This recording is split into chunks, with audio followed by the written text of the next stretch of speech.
Hindu TV news में आप सभी दर्शकों का स्वागत है। मैं आपके साथ रजाक इनामदार। ಪಕ್ಷದಲ್ಲಿ ಒಂದು ಬಹಳ ದೊಡ್ಡ ಪ್ರಮಾಣದ ಬೆಳವಣಿಗೆ ಆಗಿದೆ। ನಿನ್ನೆ ಕೇಂದ್ರ ಶಿಸ್ತು ಸಮಿತಿ ಒಂದು ದಿಟ್ಟವಾದಂತಹ ನಿರ್ಧಾರವನ್ನ ಕರ್ನಾಟಕದ ರಾಜಕಾರಣದಲ್ಲಿ ತೆಗೆದುಕೊಂಡಿದೆ।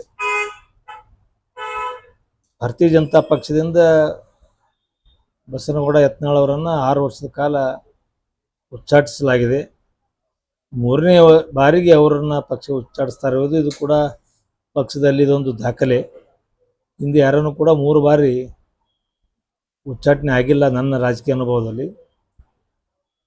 ಇದೊಂದು ಹೊಸ ಬೆಳವಣಿಗೆ। ಬಹಳಷ್ಟು ಕೇಂದ್ರ ಶಿಸ್ತು ಸಮಿತಿ ಕೂಲಂಕಷವಾಗಿ ವಿಚಾರಣೆಯನ್ನು ಮಾಡಿ ಇವರಿಂದ ಪಕ್ಷಕ್ಕೆ ಹಾನಿ ಆಗ್ತಾ ಇದೆ ಅನ್ನುವಂಥ ಕಂಡು ಬಂದ ಹಿನ್ನೆಲೆಯಲ್ಲೇ ಇವರನ್ನು ಪಕ್ಷದ ಉಚ್ಚಾಟನೆ ಮಾಡಿದೆ। ಬೇರೆ ಯಾವುದೇ ಕಾರಣಕ್ಕೆ ಯಡಿಯೂರಪ್ಪನ ಬೈದರು, ವಿಜೇಂದ್ರ ಬೈದು ಅನ್ನೋದಕ್ಕಿಂತ ಇವರಿಂದ ಪಕ್ಷಕ್ಕೆ ಹಾನಿ ಆಗ್ತದೆ ಅನ್ನುವಂಥ ಶಿಸ್ತು ಸಮಿತಿ ಗಮನಕ್ಕೆ ಬಂದಾಗ ಇವರನ್ನು ಪಕ್ಷ ಒಂದು ಉಚ್ಚಾಟನೆ ಕ್ರಮ ಕೈಗೊಂಡಿದೆ।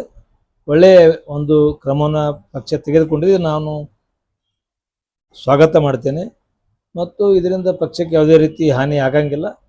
ಸಣ್ಣ ಪುಟ್ಟ ಪ್ರತಿಭಟನೆಗಳು, ಹೇಳಿಕೆಗಳು, ರಾಜೀನಾಮೆಗಳು ಸ್ವಾಭಾವಿಕವಾಗಿ ಒಬ್ಬ MP ಆದಂಥವ್ರಿಗೆ, MLA ಇದ್ದಂಥವ್ರಿಗೆ, ಹಲವಾರು ಸಂಸ್ಥೆಗಳು ನಡೆಸೋಂಥವ್ರಿಗೆ ಅಭಿಮಾನಿಗಳು, ಕಾರ್ಯಕರ್ತರು, ಸಿಬ್ಬಂದಿ ಈ ಥರ ಇರ್ತದೆ, ಅವರು ವ್ಯಕ್ತಪಡಿಸ್ತಿರ್ತಾರೆ। ಇದು ಸ್ವಾಭಾವಿಕವಾಗಿ ಆದಂಥದ್ದು।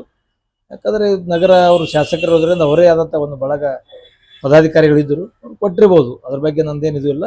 ಇವತ್ತು ಯಾರೋ ಒಬ್ಬರು ಇಬ್ಬರು ರಾಜೀನಾಮೆಗೆ ಇದಕ್ಕೆ ಇವತ್ತು ಪಕ್ಷಕ್ಕೆ ತೊಂದರೆ ಆಗಂಗಿಲ್ಲ। ಉತ್ತರ ಕರ್ನಾಟಕದಲ್ಲಿ ಭಾರತೀಯ ಜನತಾ ಪಕ್ಷ ಗಟ್ಟಿಯಾಗಿ ಬೆಳೀತದೆ ಅನ್ನೋಂಥ ವಿಶ್ವಾಸದ ಸಮಾಜದಲ್ಲಿ ಕೂಡ ನಮ್ಮ ಪಕ್ಷದ ಎಲ್ಲ ಸಮಾಜ ನಾಯಕರನ್ನು ಬೆಳೆಸುವಂಥ ಪ್ರಯತ್ನದಲ್ಲಿದೆ। ಬಹಳಷ್ಟು ಎಲ್ಲ ಸಮಾಜದ ನಾಯಕರನ್ನು ಬೆಳೆಸಿದ್ದಾರೆ। ಯಾವುದೇ ರೀತಿ ಸಮಾಜದ ಒಂದು ಜನರನ್ನು ಕೂಡ ನಮ್ಮ ಕೈ ಬಿಡೋದಿಲ್ಲ ಅನ್ನೋ ವಿಶ್ವಾಸ ನಮಗಿದೆ।